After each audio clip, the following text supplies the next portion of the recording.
Alors que Little Black attendait à l'entrée de la grotte avec son lama, Shadow en surgit. Il fut quelque peu surpris de constater qu'elle n'avait pas profité de la dernière heure pour monter de niveau, préférant l'attendre à cet endroit.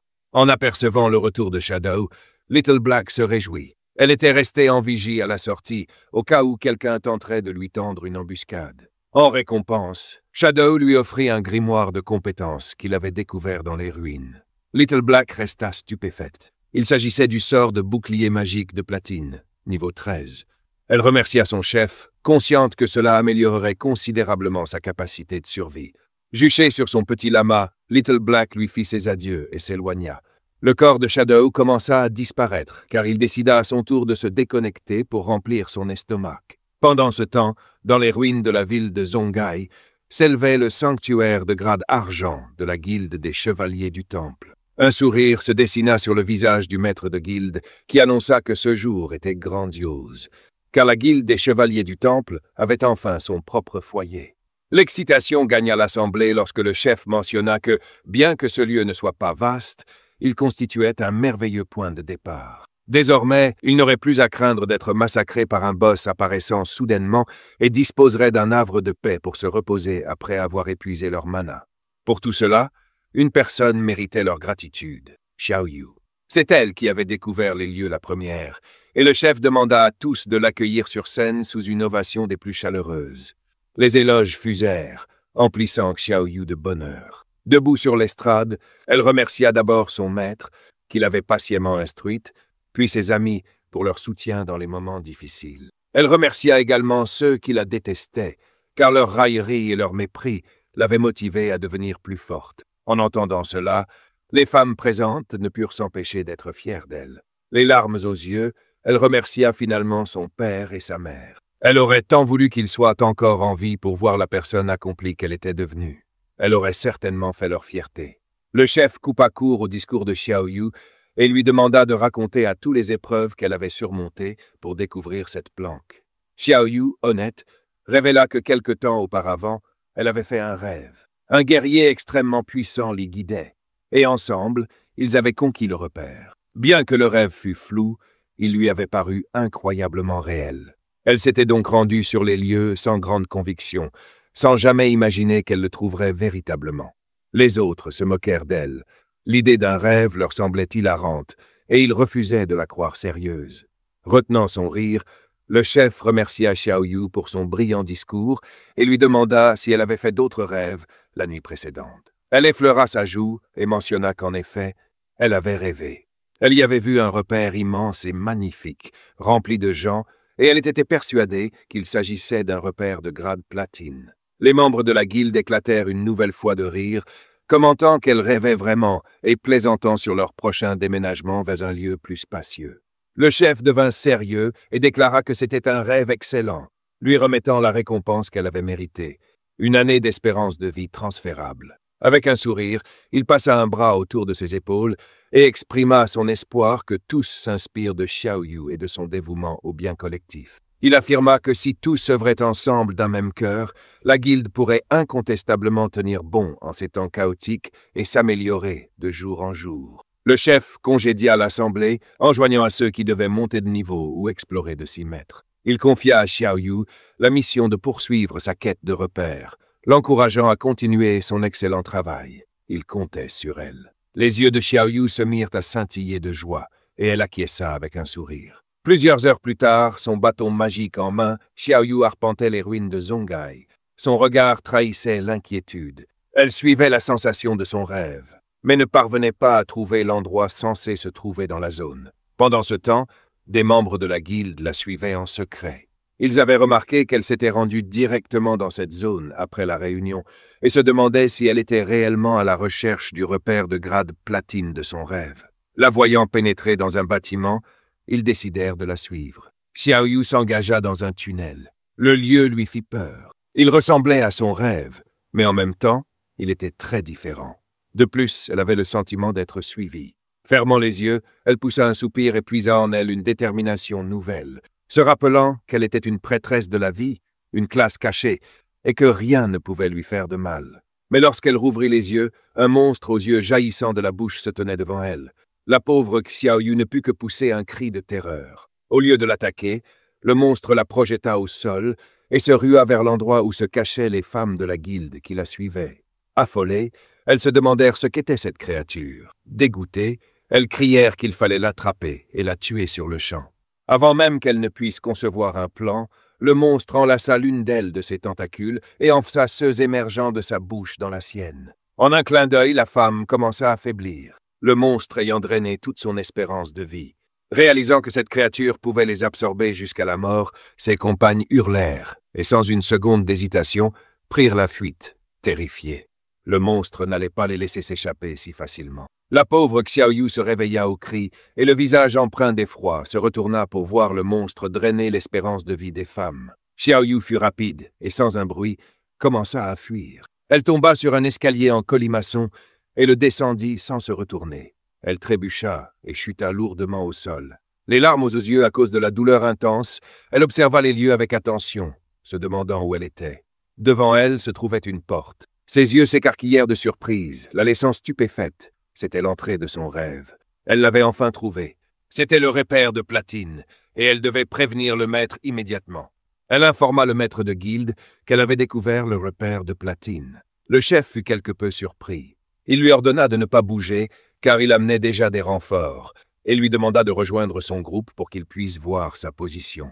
Xiaoyu rejoignit le groupe et leur dit qu'elle les attendrait sur place. À cet instant, ses yeux s'écarquillèrent de peur. Elle commençait à entendre des bruits, et en se retournant, elle vit le sinistre monstre qui la regardait en souriant. Malgré la terreur, elle serra les dents et puisa du courage, se disant de ne pas avoir peur. Elle pouvait y arriver.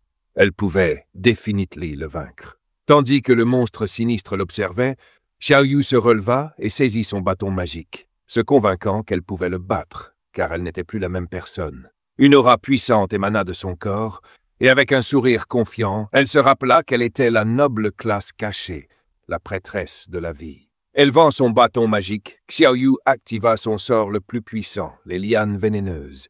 Des vignes émergèrent de son bâton et s'enroulèrent autour du monstre, lui drainant plus de 500 points de vie. Super excitée, elle se réjouit que l'attaque ait porté.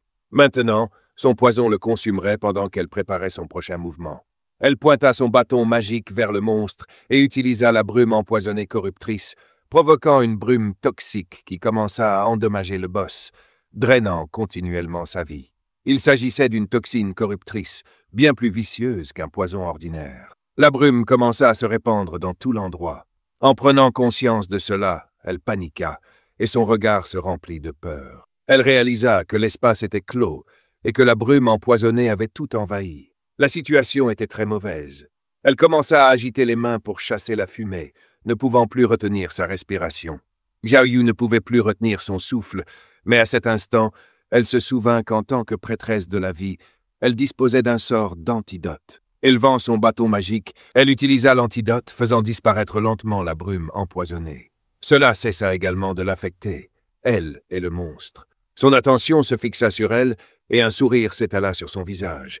Les yeux de Xiaoyu se remplirent de larmes et involontairement, elle inhala un peu de brume. L'effet fut instantané et elle mourut, son corps se transformant en espérance de vie. Le système notifia que la joueuse, Xiaoyuya, s'était suicidée. Elle réapparut dans le repère de sa guilde. Juste à ce moment, le chef de guilde la contacta via le chat, demandant pourquoi elle était revenue. Elle expliqua qu'un monstre à l'intérieur des lieux l'avait tuée. Le chef et ses hommes avaient déjà tué le monstre. Il demanda si elle parlait de la sorcière succube, le monstre de grade d'argent qu'il venait de vaincre. Cependant, cela n'avait pas de sens à ses yeux. La sorcière succube était lente et avait une faible puissance d'attaque, mais elle drainait complètement l'espérance de vie de quiconque elle attrapait. Pour cette raison, il ne comprenait pas comment elle avait pu lui survivre. En entendant cela, un sourire se dessina sur son visage. Elle expliqua au maître de guilde qu'elle s'était suicidée dans un moment de désespoir, sachant qu'elle mourrait à coup sûr si le monstre l'attrapait. Le chef, surpris, s'exclama qu'elle était incroyable et avait trouvé le seul moyen de survivre. Lorsque le chef la complimenta, déclarant qu'elle était un véritable génie, elle le remercia et l'informa qu'elle était en route. Elle fut ravie en réalisant que, apparemment, les 3 garces qui la suivaient étaient bel et bien mortes. Voilà ce qui arrive lorsqu'on s'en prend à elle. Qin Xiaoyu. Peu après, Xiao Yu arriva à la porte du repère et expliqua au maître de guilde que le repère de platine se trouvait juste derrière cette porte. Le chef lui pota le dos, déclara que c'était du bon travail et lui promit sa récompense une fois le repère sécurisé. Puis, il se tourna vers ses hommes et ordonna à Datu de prendre quelques hommes pour nettoyer la zone et s'assurer qu'aucun autre joueur ne vienne causer de problème. Datu acquiesça, assurant le maître de guilde de ne pas s'inquiéter. Il déclara qu'ils élimineraient quiconque oserait causer des troubles, même s'il s'agissait de Shadow en personne. Pointant la porte du repère, le chef ordonna à ses hommes de charger. Ils devaient tuer le gardien à l'intérieur, et alors le repère serait à eux. Plusieurs de ces hommes s'approchèrent de la porte et s'apprêtèrent à l'ouvrir, emplissant l'air de cris de guerre. Ils s'encouragèrent mutuellement à charger, à tuer le gardien et à proclamer la victoire imminente des chevaliers du Temple, tout en pressant ceux de front. Un homme informa le chef que la porte de pierre ne s'ouvrait pas. D'un air curieux, le chef se mit à réfléchir. Il se souvint que dans ce jeu, chaque repère avait un gardien, et soudain, il comprit tout. Avec une expression confiante, le chef désigna la porte du repère, révélant que cette porte de pierre était le gardien. Utilisant sa hache, un homme frappa la porte de pierre. L'attaque infligea 320 points de dégâts à la porte. Des chiffres de dégâts apparurent. Cela confirma la véracité de ses dires. La porte de pierre était véritablement le gardien. Tout louèrent la perspicacité du chef de guilde. Avec un sourire, ce dernier déclara que ce repère de platine était pratiquement un cadeau et ordonna à ses hommes de l'abattre. Ils acceptèrent l'ordre à l'unisson. Ces hommes chargèrent la porte et, en un clin d'œil, créèrent un épais nuage de poussière. Au même moment, plusieurs fenêtres système informèrent Shadow que son repère, le domaine des âmes purifiées, était sous attaque. La durabilité de la porte d'entrée en pierre était à 99,3% et subissait des dégâts continus, tandis que la barrière de défense magique restait à 100%. Le système révéla que la téléportation standard vers son repère était bloquée, lui offrant l'option d'utiliser la téléportation de guerre et indiquant que c'était la seule utilisation disponible pour la journée. Le regard de Shadow se remplit de sérieux et de confusion.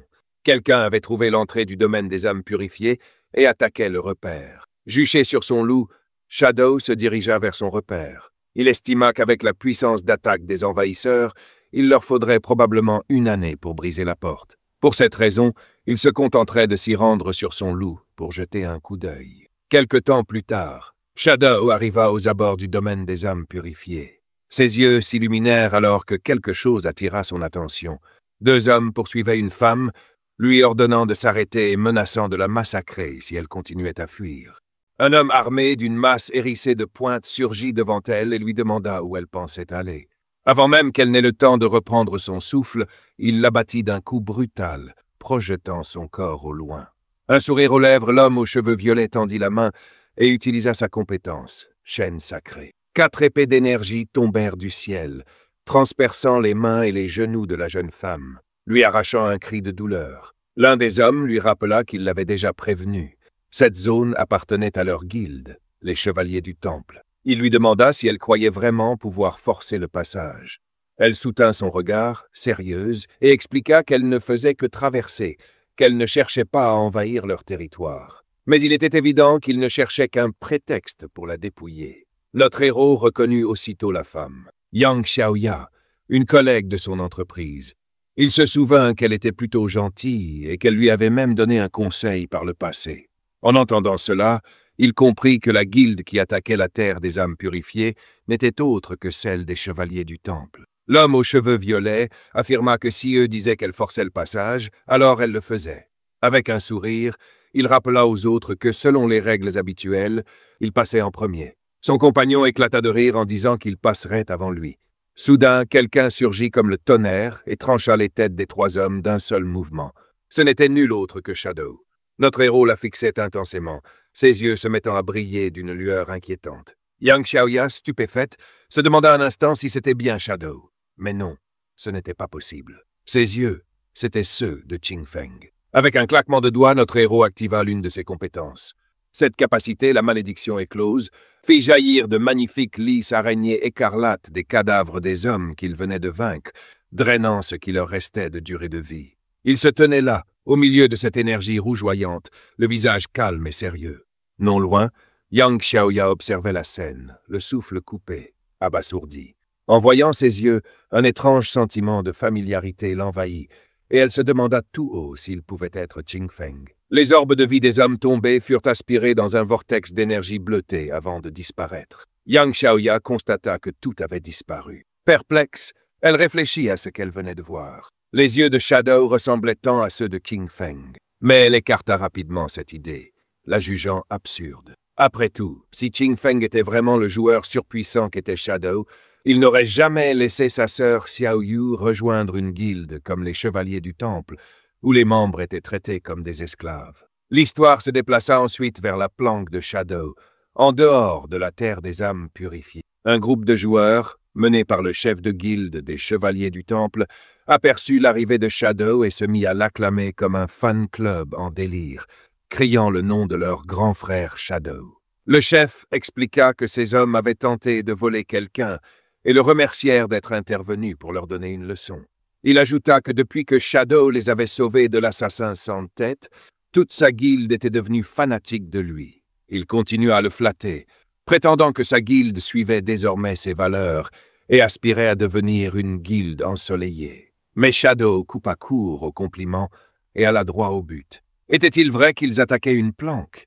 Le chef de guilde, surpris et visiblement nerveux, bafouilla, demandant comment Shadow était au courant et s'il était lui aussi intéressé par cette planque. Les yeux brillants, Shadow déclara posément que cette planque était la sienne. Le chef de guilde en resta pétrifié, incapable de digérer l'information. Ses subordonnés étaient tout aussi stupéfaits, bouche bée. Le chef, transpirant à grosses gouttes, tenta de protester, affirmant avoir entendu dire que la planque de Shadow était à Magic City et qu'un joueur ne pouvait en posséder qu'une seule. L'un de ces hommes s'approcha pour lui souffler une information cruciale. Si un joueur fonde une guilde, la guilde elle-même peut aussi posséder une planque.